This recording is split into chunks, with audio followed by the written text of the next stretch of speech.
Welcome to the brain warrior. तो कैसे हैं आप लोग। आज के इस वीडियो सीरीज में हम लोग कॉम्बिनेशन ऑफ रजिस्टर पढ़ने वाले हैं। वैसे तो ये काफ़ी सिंपल सा टॉपिक है, लेकिन मैंने इसमें दो तीन आईआईटी के क्वेश्चन इंसर्ट किए हैं। अगर वो आपसे बन जाए तो ये वाला टॉपिक आपके लिए हलवा ही है।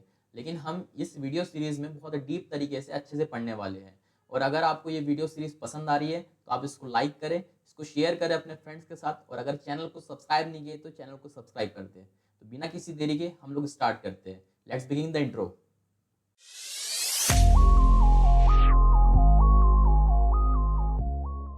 So the topic is combination of resistor. That is, we have the two type of combination. The one is series combination, second is parallel combination. नाम से समझ में आ रहा है, सीरीज कॉम्बिनेशन का मतलब जो रजिस्टर है सीरीज में कनेक्टेड है, एंड टू एंड कनेक्टेड है। ये एक रजिस्टर R1, ये दूसरा रजिस्टर R2, तीसरा रजिस्टर R3। अब क्या होता है, जब हम रजिस्टर को सीरीज में कनेक्ट करते हैं तो इनमें पोटेंशियल डिफरेंस डिवाइड होता है। जैसे मैंने यहाँ पे 20 वोल्ट की बैटरी लगाया, तो जैसे 20 वोल्ट की बैटरी लगाया तो कुछ वोल्टेज V1 ये खाएगा, कुछ वोल्टेज V2 ये खाएगा, कुछ वोल्टेज V3 ये खाएगा।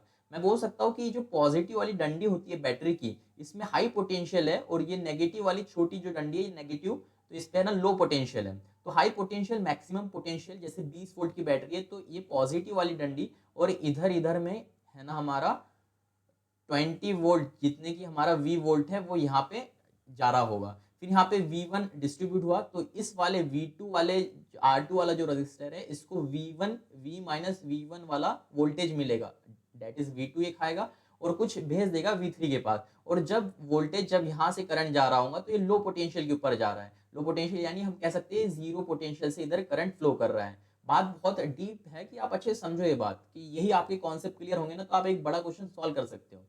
अगर मैं आपको इसका कंस्ट्रक्शन बताऊं तो वो हो जाएगा, let us consider three resistor of resistance R1, R2 and R3 are connected in series. हमने यहाँ पे तीन रजिस्टर को सीरीज में कनेक्ट किया end to end with the potential difference, अलग अलग पोटेंशियल डिफरेंस खाने वाले V1, V2, V3।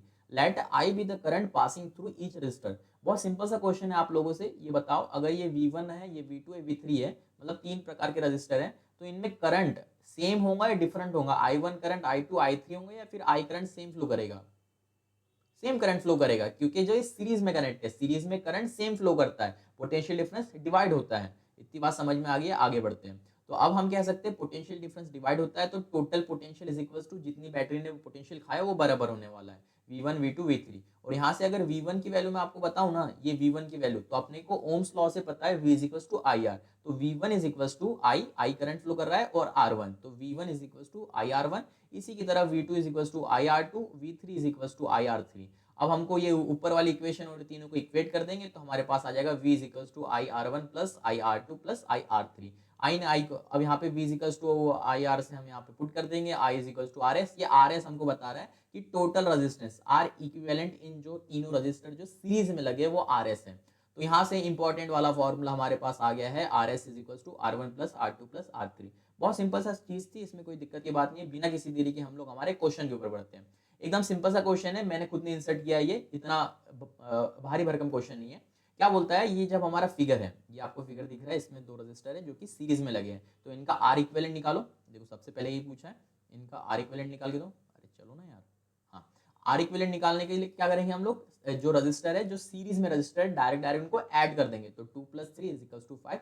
तो ये हमारा सिंपल सिंपल पहला आंसर आ गया 5 इस चीज का। सेकंड बोल रहा है आई फ्रॉम द सेल, की आई करंट कितना निकल रहा है सेल से। अब ये निकालने के लिए थोड़ा सा आप दिमाग लगाओ या मत लगाओ, मतलब इसको दो टेक्निक है हमारे पास सॉल्व करने की। एक सिंपल जो थोड़ी लंबी वाली टेक्निक है, एकदम बेसिक तरीका वो है कि जो दो वाला रजिस्टर है, तीन वाला रजिस्टर है, इसको प्लस करके 5 आया, तो एक रजिस्टर यहाँ पे बना लो 5, और बैटरी लगी अपनी 10 वोल्ट की। ये बैटरी कितनी वोल्ट की लगी है? 10 वोल्ट की। 10 वोल्ट की बैटरी यहाँ पे मैंने लगा दिया। अब इसको हम लोग देखेंगे तो आसानी से सॉल्व कर सकते हैं, क्योंकि हमारे पास रजिस्टर है और वोल्टेज है, तो करंट निकाल सकते हैं कि ये रजिस्टर कितना करंट खा रहा होगा। तो हमारे पास V is equal to IR, Ohm's law के तरीके से V divide by R, 10 divide by 5 that is 2 ampere, ये आ जाएगा, सिंपल तरीका।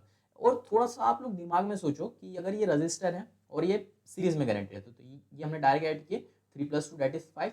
तो 5 का रजिस्टर है और 10 का हमारे पास वोल्टेज है, तो हम क्या करेंगे, V is equal to IR से V की वैल्यू डिवाइड बाय R करेंगे, यानी 10 डिवाइड बाय हमारे पास 5 करने पे 2 एम्पियर आ जाएगा। बहुत सिंपल तरीके से भी कर सकते थे। चलो तीसरी चीज हमसे पूछ रहा है आई इन ईच रजिस्टर, यानी इस वाले R1 वाले रजिस्टर और R2 रजिस्टर में करंट कितना जा रहा है। तो सिंपल सी बात है, इसमें जितना करंट जा रहा होगा उतना ही करंट इस वाले में भी जा रहा होगा। तो यहाँ से 2 एम्पेयर का करंट निकला और 2 एम्पेयर का इसको भी मिला और 2 एम्पेयर का इसे भी मिला। सिंपल सी बात। आगे और देखो, आगे सवाल है हमारे पास V इन ईच रजिस्टर। हाँ, ये निकालने के लिए है ना अलग अलग तरीके से अलग अलग लोग करते हैं, लेकिन हम लोग है ना बेसिक तरीका अपनाते हैं कि इतना करंट जा रहा है तो इतना वोल्टेज होने वाला है। ये वाला मेरा तरीके का नाम है कि इतना करंट जा रहा है तो इतना इतना हमारे पास वोल्टेज आने वाला है। अगर आप पहले करंट देखो, सीरीज में क्या किया करो, पहले करंट निकाला करो, क्योंकि करंट है ना सेम होता है। तो हमने यहाँ पे करंट निकाल लिए, हमको पता है कि करंट इतना जा रहा है, पोटेंशियल निकालना है, V इक्वल्स टू IR से 2 इंटू 2 कर दिए 4 आ गया, सिंपल सी बात। तो हमारे पास V1 यानी ये V1 की वैल्यू आ गई है 4 एम्पियर, 4 वोल्ट। अगर ये R2 की बात करें जो 3 ओम का रजिस्टर है, तो उसका हमारे पास आ जाएगा 3 इंटू 2 दैट इज 6 और 6 वोल्ट। एकदम सिंपल सी बात हो गई, हलवा सवाल क्वेश्चन सॉल्व कर लिए हो हम लोगों ने। नेक्स्ट आ जाते हैं पैरेलल कॉम्बिनेशन ऑफ रजिस्टर, फिर एक क्वेश्चन सॉल्व करके खत्म। तो पैरेलल कॉम्बिनेशन ऑफ रजिस्टर क्या बोलता है कि जो अब रजिस्टर है वो पैरेलली कनेक्टेड है, एक दूसरे के नीचे नीचे ऊपर ऊपर कनेक्टेड है। तो स्पेशलिटी क्या है पैरेलल कॉम्बिनेशन ऑफ रजिस्टर की, इसमें करंट डिवाइड होता है, वोल्टेज सेम होता है। यानी दो रजिस्टर है, ये दो रजिस्टर आपस में पैरेलल में लगे हैं, तो इन दोनों के जो वोल्टेज खा रहे होंगे ये वोल्टेज बराबर खा रहे होंगे और करंट I1 और I2 इसमें फ्लो कर रहा होगा। सिंपल सी बात यहाँ पे मैंने बताई है कि ये I1 करंट इधर चले गया, I2 इधर चले गया और I3 इधर चले गया। अब एक बहुत सिंपल सा सवाल मैं आपसे कर रहा हूँ कि ये एक V वोल्ट की मैंने यहाँ पे बैटरी लगाई, तो ये R2 वाले रजिस्टर के अक्रॉस कितना वोल्टेज होगा, V ही वोल्टेज रहेगा। यहाँ से जो वोल्टेज मिला, अगर मैं कह दूँ कि यहाँ पे भी V वोल्टेज होने वाला है, मैं एक बार ड्रॉ करता हूँ, draw.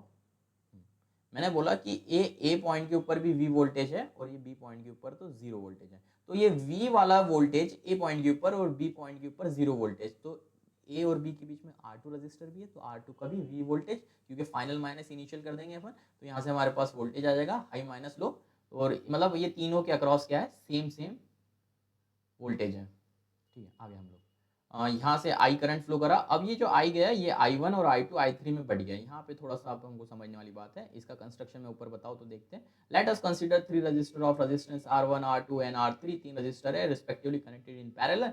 The current I drawn from the cell divided into 3 parts I1 I2 I3 at junction point A। तो A से हमारे 3 करंट डिस्ट्रीब्यूट हो गया। वो 3 करंट कैसे हुए, I1 is equals to V divide by R1, I2 is equals to V divide by R2, I3 is equals to V divide by R3। और अब क्या करेंगे हम लोग, तीनों करंट को प्लस कर देंगे। तो ये I1, ये I2 और ये I3, जब हम तीन को प्लस कर दिए तो ओम्स लॉ से हम इसको लिख सकते हैं V डिवाइड बाय RP। ये RP क्या है, बस इतना समझो, RP क्या है, R इक्विवेलेंट, यानी तीन रजिस्टर को अगर पैरेलल में कनेक्ट करें तो ये RP की वैल्यू मिलेगी हमको, मतलब कि तीनों को कनेक्ट करने के बाद एक इक्विवेलेंट इतना मिला। हमारा काम ही है सीरीज और पैरेलल करने का कि एक इक्विवेलेंट मिले हमको। तो ये इक्विवेलेंट हमने यहाँ से निकाले, 1/RP इज इक्वल्स टू, ये V ने V को मार दिया, 1/RP is equals to 1/R1 plus 1/R2 plus 1/R3। बहुत सिंपल सा आंसर था, कोई दिक्कत की बात नहीं है, बस थोड़ी सी एनालिसिस समझो पैरेलल वाली।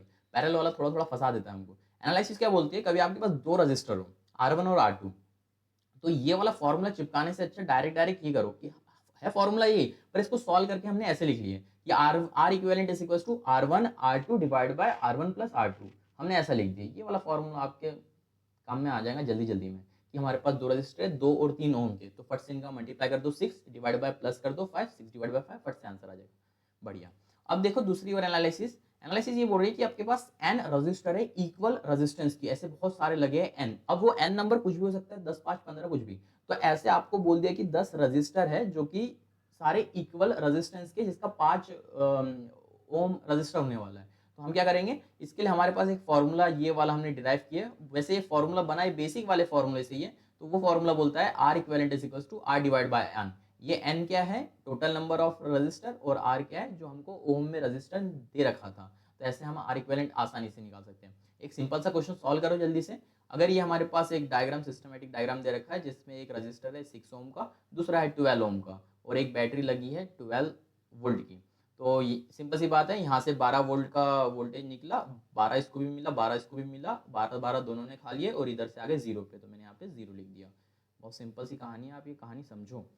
ठीक, अब यहाँ पे करंट डिस्ट्रीब्यूट है, तो करंट कितना निकला यहाँ से पहले पता करने के लिए हम क्या करेंगे, दोनों को हम लोग इक्विवेलेंट इनका निकाल लेंगे। इक्विवेलेंट कैसे निकाले, 6 और 12 का इक्विवेलेंट निकालना है, तो 6 इंटू 12 कर देंगे 48 डिवाइड बाय कर देंगे से 12 plus 6, 12 plus 6 that is 18, 48 divide by 18 that is 4 ओम हमारे पास इसका आंसर आ गया आर इक्विवेलेंट का। देखो यहाँ भी ये लिखा है। ठीक, पहला आंसर हमने निकाल लिए, मतलब करंट निकाल लिए, आर निकाल लिया, अब करंट निकालना है। तो ऊपर एक 4 ओम का रजिस्टर लगा है, नीचे बैटरी लगी 12 वोल्ट की। इनको सॉल्व कर लो, V is equal to I R Ohm's law से, तो हमारे पास आ जाएगा 3 एम्पियर आई की वैल्यू, यानी यहाँ से 3 एम्पियर का करंट फ्लो कर रहा है। अब यह ना, जब आप अच्छे लेवल की तैयारी करते हो तो लोग इसका फॉर्मूला बता देते हैं कि हाँ ये पोटेंशियल इसके अक्रॉस V1 निकालने के लिए फॉर्मूला, V2 इसके निकालने का। पर मेरे हिसाब से आप इसको फॉर्मूला ना रट के इसका बेसिक कॉन्सेप्ट समझो। बेसिक कॉन्सेप्ट क्या बोलता है कि 3 एम्पियर का करंट यहाँ से निकला है और इधर भी तो 3 एम्पियर का करंट ही पहुंचेगा, तो 3 इधर से आया, 3 इधर क्या है, मतलब कुछ इनमें जो है 3 का बंटवारा होना है। जैसे मैंने यहाँ पे लिख दिया हो कि 2 एम्पियर और 1 एम्पियर हो रहा है, पर ये कैसे हो रहा है वो आप समझो। पहले हमने तो पोटेंशियल निकाल दिया कि पोटेंशियल कितना होने वाला पता है, सारे रजिस्टर में 12 वोल्ट। अब हमने करंट निकालना है और रजिस्टर पता है, तो Ohm's law simply I is equal to V divide by R. तो ये 12 हमारे पास वोल्टेज और 6 का क्या है रजिस्टर, तो 12 divide by 6 that is 2 ampere, यानी इस वाले रजिस्टर में 2 एम्पियर का करंट फ्लो कर रहा है। अगर हम लोग दूसरे वाले रजिस्टर की बात करें जिसका रेजिस्टेंस 12 ओम है, तो इस पे भी 12 वोल्ट का ही हमारे पास पोटेंशियल ड्रॉप हो रहा है, तो I is equal to V divide by R that is 1 ampere. हमारे पास 1 एम्पियर आ गया है इसका आंसर कि 1 एम्पियर का करंट यहाँ से फ्लो कर रहा है। एकदम बेसिक कॉन्सेप्ट लगाओ तो आप ये चीज़ें अच्छे से समझ के सॉल्व कर पाओगे। अब बस 2 क्वेश्चन सॉल्व कर दो, फिर हम ये वीडियो रैप अप करते हैं। ये 2 क्वेश्चन हमारे लिए काफ़ी ज़्यादा इंपॉर्टेंट है। अगर आप ये क्वेश्चन सॉल्व कर पा रहे हो तो मैं समझूंगा कि आपके कॉन्सेप्ट काफ़ी अच्छे से क्लियर है। पहले देखो देखो एक चीज़ ये देखो, सीरीज में क्या है, पोटेंशियल डिफरेंस ड्रॉप होता है, यानी डिवाइड होता है, करंट सेम होता है। अगर मैं यहाँ पे पैरेलल की बात करूँ तो पैरेलल में करंट डिस्ट्रीब्यूट होता है, पोटेंशियल डिफरेंस सेम रहता है अक्रॉस द पैरेलल रजिस्टर। अब यहाँ से मेरा क्वेश्चन सॉल्व कर दो। Resistance n each of R ohm की रेजिस्टेंस है एन और आर ओम के हैं, when connected in parallel give an equivalent resistance of R ohm. Equivalent R, capital R दे रखा है इक्विवेलेंट, और ईच रजिस्टर की जो ओम की वैल्यू है वो देख रखी है R ohm. If this resistance were connected in series the combination would be resistance in ohm equals to. बढ़िया, बहुत सिंपल सा सवाल है। अभी अभी मैंने आपको बताया था कि जब पैरेलल में एन रजिस्टर कनेक्टेड होते हैं तो उनका जो फॉर्मूला बन जाता है, मैं एक बार ड्रॉ कर रहा हूँ यहाँ पे, वो बन जाता है R equivalent is equal to, capital R क्या है, R equivalent is equal to, या फिर मैं इसको आरपी बोल दूँ अभी, या फिर आर, क्योंकि यहाँ क्वेश्चन में आर दे रखा था तो मैंने इसको आर बोल दिया, और ये हो जाता है R divide by N. N क्या है, नंबर ऑफ रजिस्टर। ठीक है, मैंने यहाँ पे लिख पाया। तो बस यही वाले फॉर्मूले से हमको ये चीज दे रखी है, हमको ये वाले आर की वैल्यू एक बार निकाल लेते हैं, और यही वाले आर की वैल्यू चाहिए जब सीरीज का निकालेंगे। क्योंकि अब देखो ये तो हो गया मैंने पैरेलल का बताया, अगर मैं सीरीज का बताऊं कि एन रजिस्टर आपके पास सीरीज में हो, तो आप इसको बोल सकते हैं कि ये आर एस मतलब सीरीज में जितने रजिस्टर है वो हो जाएंगे। ऐसे ऐसे हम क्या करेंगे, प्लस करेंगे, जैसे R1 जैसे हम करते थे R1 plus R2 plus R3 plus R3। अगर सारे इक्वल है तो R प्लस R, और कितने बार इक्वल है, n बार है, तो n into R, n into R. चलो बन गया। हाँ, तो बस ये 2 फॉर्मूले हमको यहाँ इस्तेमाल करना है, बेसिक फॉर्मूले जो बोल रहे हैं। तो R S is equal to N R, यहाँ से आर की वैल्यू निकालो, और अरे मैंने यहाँ पे स्मॉल आर बनाना था, मैं रुको एक बार यहाँ स्मॉल आर बना दो आपके लिए, कंफ्यूज ना होना। दिस इज इक्वल, यहाँ पे स्मॉल आर। तो बस कुछ नहीं करना है आपको, यहाँ से आर की वैल्यू उठाना है और यहाँ पे पुट कर देने का है, यहाँ से आर की वैल्यू उठाना है बस। हाँ देखो इसका सोल्यूशन है, लिख दिया। एन हमारे पास क्या है, रजिस्टर है, और आर पैरेलल में लगे, तो R equivalent is equal to R divide by R. यहाँ से आपके पास आर की वैल्यू, मतलब क्वेश्चन में दिखा था आर इक्विवेलेंट की वैल्यू आर है, इसलिए मैंने ये इक्वेशन नंबर 1 बनाया। कलर अब दूसरा लेते हैं, इस कलर से बोर हो गए, हाँ पिंकी कलर। तो अब एन अगर रजिस्टर है जो कि सीरीज में कनेक्टेड होंगे, तो आर इक्विवेलेंट का फॉर्मूला हो जाता है एन आर। यहीं से एन की आर की वैल्यू उठाओ और यहाँ पुट कर दो, तो हमारे पास बन जाएगा N square R, that is N square R. Our first option is correct. एक बार देख लो क्वेश्चन फिर से। ठीक है, आगे बढ़ते हैं, नेक्स्ट क्वेश्चन। हाँ ये लास्ट क्वेश्चन, हाँ ये आपका लास्ट क्वेश्चन है, इसको एक बार आप ट्राई करो फिर मैं बताता हूँ। ठीक है, अब मैं बताता हूँ। When a wire of uniform cross section area A, uniform cross section area A दे दिया है, फिक्स्ड है, length L and resistance R is bent into complete circle. एक वायर था, उसको अपन ने पहले सर्कल में कन्वर्ट कर लिया, सर्कल में किया है। Resistance between any two diametrically opposite point will be. बहुत सिंपल सवाल है, बहुत सिंपल, अच्छे समझो। एक वायर को अब हमने क्या किया, गोल घुमा के जोड़ दिए और अब इसके दो एंड पकड़ लिए, ये दो एंड पकड़ लिए, ये दो एंड के बीच में कितना हमारा रेजिस्टेंस है ये हमको पता करना है। पहले जब स्टार्टिंग में जब हमारे पास एक रॉड या वायर थी एल लेंथ की थी, उसका आर रेजिस्टेंस था, ऐसा क्वेश्चन में दे रखा है ना, ये देखो दे रखा है। फिर क्या हुआ, हमको पता है कि R is equal to rho L by A, यानी जो रेजिस्टेंस है वो लेंथ और एरिया दोनों के ऊपर डिपेंड करता है। लेंथ बढ़ेगी रेजिस्टेंस बढ़ेगा, एरिया बढ़ेगा एरिया बढ़ेगा रेजिस्टेंस घटेगा, inversely proportional to the area and directly proportional to the length. बहुत सिंपल सी बात। तो हम यहाँ पे बोल रहे हैं कि directly proportional to the length. चल जाओ यार, नहीं चल रहे, चल गया। तो R is directly proportional to the L। अब अगर मैं इस वायर को रिंग में कन्वर्ट करता हूं तो आधा जो रिंग है वो ऊपर चले गया और आधा जो रिंग है वो नीचे चले गया। अरे यही होगा ना कि हमको डायमेट्रिकली पकड़ना है। डायमेट्रिकली मतलब लगने का कि एक सर्कल के ऊपर आप डायमीटर जब खींचोगे तो वो अपोजिट डायरेक्शन में आएंगे 180 के। तो ये ऐसा पकड़ लिया हमने, एरिया तो चेंज नहीं हुआ लेकिन लेंथ आधी ऊपर है और आधी नीचे है। तो आधी लेंथ नीचे और आधी लेंथ ऊपर करने के बाद हमको ये पता चला जब लेंथ के डायरेक्टली प्रोपोर्शनल रेजिस्टेंस है तो लेंथ आधी होने से हमारा रेजिस्टेंस भी आधा हो गया ऊपर वाले वायर का, और इधर भी ऐसा ही हुआ, नीचे में भी r डिवाइड बाई 2 हो गया क्योंकि लेंथ आधी हो गई, आधी आधी हुई है। ठीक है, आपको ये भी सवाल आ सकता था कि अब वहां से डायमेट्रिकल ना पकड़ के यहाँ से ये पकड़ो तो क्या होगा, तो ये वाले इसका हम लोग अलग निकाल लेंगे और इसका अलग निकाल लेंगे। ये भी एक सवाल है, आप लोग इसको होमवर्क में कर सकते हो कि ए और बी पॉइंट के अलावा ना करके आप लोग ये ए सी पॉइंट के बीच में निकालना। ठीक है, अभी ए और बी के बीच में निकाले हम, तो ऊपर R/2 रेजिस्टेंस है और नीचे भी R/2 रेजिस्टेंस है, दो रेजिस्टेंस है पैरेलल में कनेक्टेड है।